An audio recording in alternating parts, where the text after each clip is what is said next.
Hey, it's Robert Mason from the band Warrant in the C2 cockpit, and you are watching the Crash Course Metal Show. Welcome into another Forgotten Album Series episode, and today we are going to 1992. This is part five, I believe.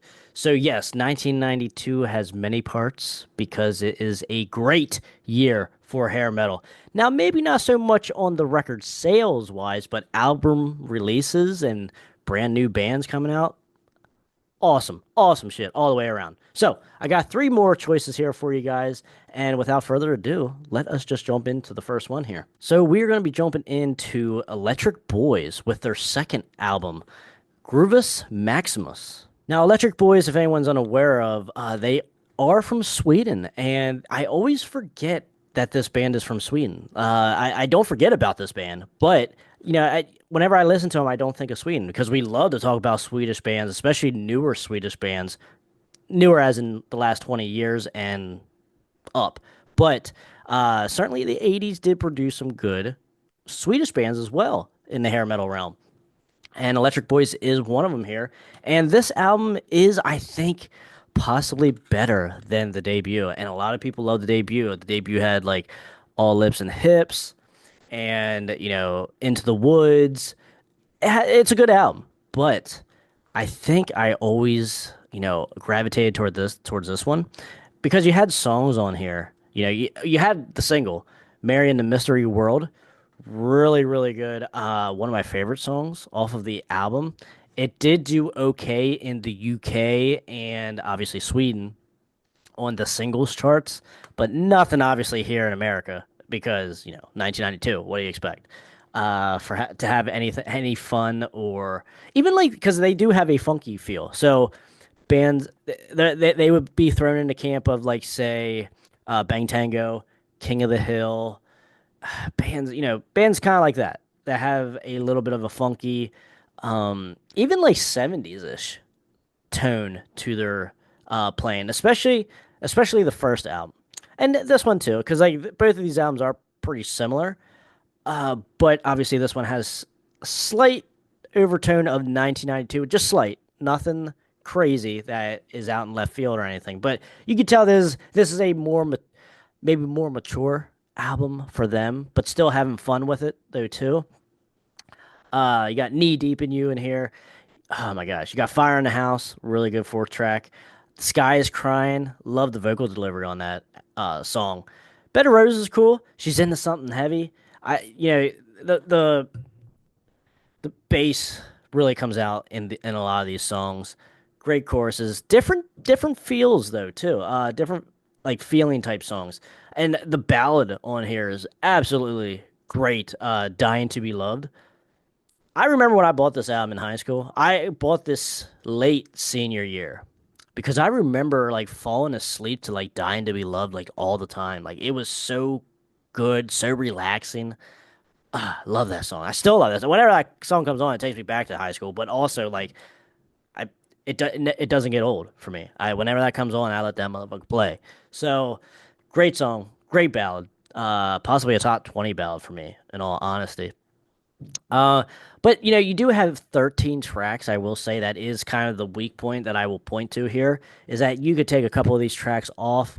Like, I don't even remember how some of like maybe like a couple of these songs go. But the stuff that is really, really good is certainly worth checking out. And I always recommend Electric Boys when I can. Like they're not a band I visit all the time, but man, like they still are out doing some things. Like they just I think put out an album what in 2023, so what, 2 years ago or so. Like they're still active and they've done pretty well, I would say, over in Sweden, obviously, their home country. It's really cool stuff here from Electric Boys. I Like I said, all lips and hips is what they're known for, but I think there are, I would say, plenty of songs, but at least a couple songs on this album that they should be known for over that song. Although all lips and hips is very, very catchy, I am not gonna deny that. But man, Dying to Be Loved is a great ballad. Uh, One of the, like I said, top 20 ballad. Can't say enough about it. Because I did pick up the debut first, because obviously from the music video All Lips and Hips, I remember seeing that on YouTube. I bought that, and I like I said, I like the album. But then I came across this, I think at Tom's Music Trade, obviously because you see the sticker right here. I didn't never tore the sticker off from 15 plus years ago. $5, if you believe it. You will not find this CD for $5 anymore. I'll say that. But yeah, so that's why I ended up grabbing it because I seen it at Tom's, and I was certainly way more impressed with the second album here, Groovus Maximus, compared to their uh, Funkadelic Carpet Ride, the first album. But yeah, this is certainly a band that does get overlooked and forgotten, and certainly this album gets forgotten. So that is why it's coming in here in the 1992 Forgotten Album series. Up in here, guys. If you guys enjoy this content that we're doing here, please like the video, please share it, and then please subscribe. That helps the channel out so much, just helps everything that we're doing here. And also leave me a comment as well. Always interested to see what you guys had to say. Now let's jump right back into this video. All right, coming in here next, we got Rhino Bucket. Get used to it. This is Rhino Bucket's second album. This is really good stuff here, especially if you like your bluesy AC/DC style blues, hard rock, dirty looks, even. I would say they're a little bit more of a sleazier, dirty looks. Or you could say they even say modern times they sound more like an Airborne or a Rat Rod from Pennsylvania. So yeah, definitely good stuff. That's the biggest comparisons that you'll find right away what they sound like. Uh, Great vocals, gritty vocals, sandblaster type vocals. Awesome, awesome stuff there. Now, the reason why how I found this album or this band, I should say, is when I was younger, I always watched Wayne's World, the first one, and this song in here, "Ride with Yourself," the part where Wayne and Garth are driving. They just got tickets to Alice Cooper, and they're driving on the highway to see him, and Garth pulls down like the licorice from the top, and the song that's playing in the background is "Ride with Yourself." And like by the time I was like 12 or 13, I'm like, all right, I gotta figure out who this is and get this album, and that's what I did. So because back in the day, like me and my uncle, when I was like 8 years old or 10 years old, we would always go like on the weekend or whatever, and he would rent movies, whether they be PG-13 or rated R, whatever he got, I kind of watched too. My mom's side of the family was certainly a big Mike Myers and Austin Powers fan, so that is kind of how we got in. That I was like, oh, let's get something Mike Myers, and my uncle chose Wayne's World, and that kind of changed my life. One of my favorite movies of all time, right up there with Lord of the Rings. And so that whole soundtrack, that whole Wayne's World soundtrack is absolutely amazing. Now the second Wayne's World soundtrack sucks, but the first one, man, is absolutely awesome. Cinderella, Hot and Bothered, Bullet Boys, Rock Candy, Kicks, Cold Chills. Cold Chills? Are you kidding me? From Kicks? That's awesome. And Ugly Kid Joe. I could keep going on and on about that deep cut soundtrack. Absolutely great. But anyway, back to Get Used to It. Beat to, beat to Death Like a Dog. Good, in your face. All these songs are in your face, basically. Has that gritty riffs, and also just don't be expecting Steelheart vocals, please, or Michael Sweet from Striper vocals, because you're not going to get them. Because this is like a sleazy version of Dirty Looks, even though Dirty Looks is like sleazy, but Rhino Bucket kind of takes it up a few pegs, up a couple notches. And No Friend of Mine, Hey There, was a music video single here for this album, which is an awesome song. One of my favorite Rhino Bucket songs. This Ain't Heaven, Bar Time. Awesome. Awesome. Great, great weekend, song. God, Ride With Yourself, obviously. Great for the muscle car or motorcycle playlist. And then the final track here, Stomp, is actually really cool. It's just basically an instrumental, if you will, but packs so much punch and sleaze and attitude without any vocals, basically. There is like overdubs of stuff and they're like women and stuff like that, but like no actual like vocals. But great way to end the album. And then you come back around and you're like, oh shit, I gotta do this again. So now, once again, I will say there might be one or two tracks because anytime you're getting into that like Dirty Looks, AC/DC kind of style where you're kind of doing one thing really good, but one thing I kind of lose track on, say, like a weaker track or two. I'm like, I need something a little different here, or like bring the energy back somewhere, some way, or bring my attention back here some way, somewhere. But I mean, generally speaking, I do prefer this album over their debut, which their debut is good though too. But this is here where it's at. But Rhino Bucket doesn't put out a bad album. I have at least like three. I have at least three of their catalog, which isn't, I mean, really that much compared to their whole catalog. But very, very good catalog all the way up and through what 2017 or so.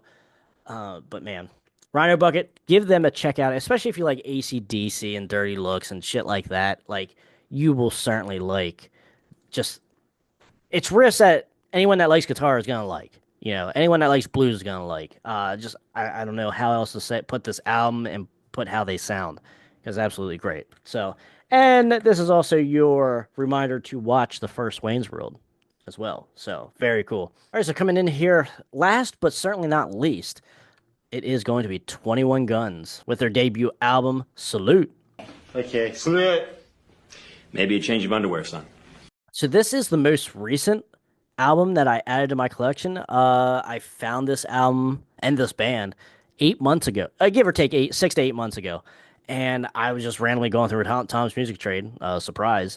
But he had like a brand new collection come in, and it was just like some rock and metal stuff, and I was just going through. I'm like, I don't know who this band is, but 1992 is a good start.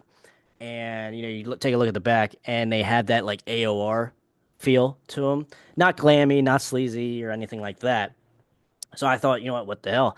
I did see that Knee Deep was a music video single, so I listened to like the first 20 seconds of that. I'm like, okay, I'm certainly giving this a shot here. So, but you do have in this band from Thin Lizzy fame, the guitarist Scott Gorham. He is in this band, so certainly, I would say a project after Thin Lizzy, for him. But man, this album super. I was super impressed with this album. I couldn't believe how good it was. I would even argue that Knee Deep, the single, doesn't do the album justice.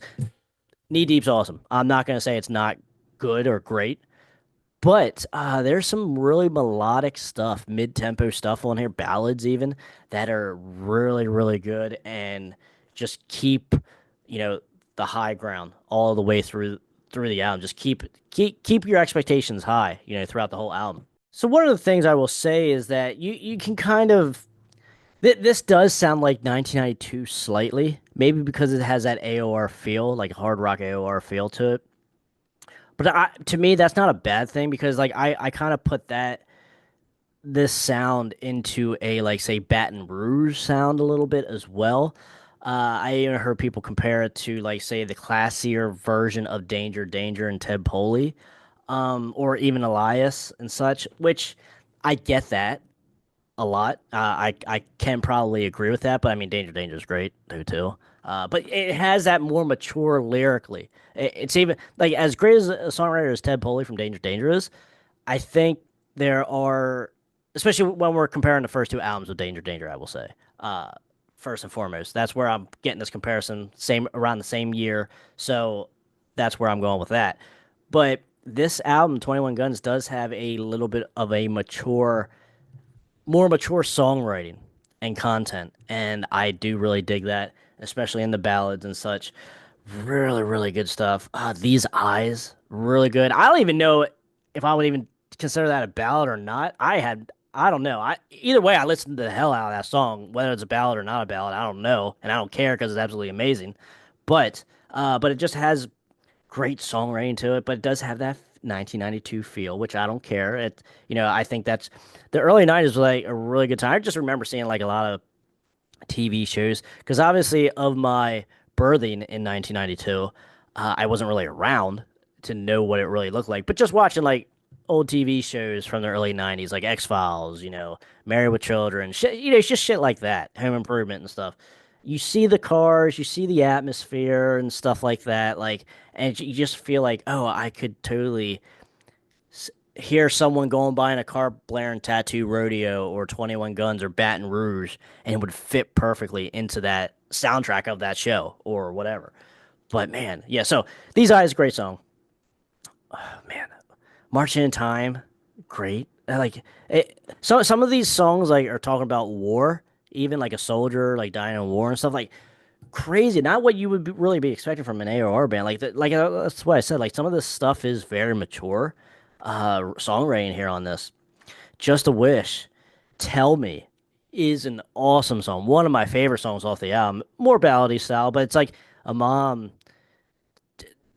like police or like a mom telling the police, tell me why my son can't come home tonight or something like like that style of songwriting and atmosphere in these songs. Don't mind.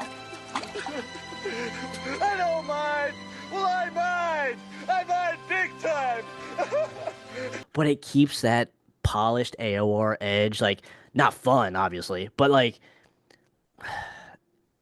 not too heavy, like say if a grunge band would try to do something like this, it would be a disaster. It would just be depressive shit all the way around. But there's class. There's class to this album. I guess that's the best way I could describe it. There's class here. And you hear that all the way. Now, a couple of these reviews that I remember seeing, or actually one I pulled up here, actually, uh, they didn't really they gave it a very good review without really any written part, but they didn't really give no standout tracks either. So, but that also kind of leads me because I obviously know the album, and I honestly would say I kind of agree because like when I'm listening to this album, one after the other, like I like it for different reasons. Like there's songs that are different from each other, just songwriting and sound wise. And I'm just like, geez, I don't know where I've been the last 33 years with not finding or hearing about this band even. Like I said, they only had one single, Knee Deep, one video, 1992. Yes, I get it. But man, it's just you would think you would just hear it in the weeds of a lot of hair metal groups and stuff like that, or on Facebook or Twitter, X, that you would hear more about this band or that just this album. But you just don't. I just kind of came across it just by sheer luck, and that's how throughout my life I did a lot of stuff, especially the deeper stuff, not stuff that you could just find on the internet or like on Sleaze Rocks, just your normal bios and stuff like that. But man, 12 tracks, and you could probably take one of them off. I would say that because I think I did take one of them, but I honestly don't even remember because I can remember how like all these songs go, so I don't remember which one I left off. But either way, it's a really good. I won't say great, but a really really good 12 track album. Not much wasteful space here on this album, so really, I can't say enough about it. It did just miss my top 50 hair metal albums. Talk to me in a couple years. When I sit with it for years, it might creep in. Honestly, like because I had no issues when it comes on, when tracks come on like just randomly, or when I'm like, I'll play this album. I feel I have an urge to play this album. I never have a problem with it. So that is 21 Guns with Salute. Alrighty, guys, so that is our three choices here. We had Rhino Bucket with Get Used to It. We had 21 Guns with Salute. And then we also had Gruvus Maximus from Electric Boys, all from the great year of my birthing, 1992. Good stuff. There might be 10 parts or more to 1992 because I will fight that up and down. I will defend it up and down that 1992 was possibly the best year of hair metal. Yes, not maybe in sales, but of just albums all everywhere you look, greatness coming out, and just got seriously cut at the knees and slit at the throat once they were down and out. Of the death of Kurt Cobain, do you feel like saying something or? He was a good aim. It's absolutely a shame. It changed the course of history. It changed the course of the future, I should say. That we could have flying saucers. We could have greatness. We could be living in a utopia. But no. The music industry and grunge came around and just depressive music took hold. And here we are. watching the Crash Course Metal Show. Guys, let me know in the comments what you guys think of these 3 albums, and stay out of that collateral damage, guys. And until next time, if you guys enjoyed this Forgotten Album Series episode, check out the whole series right here.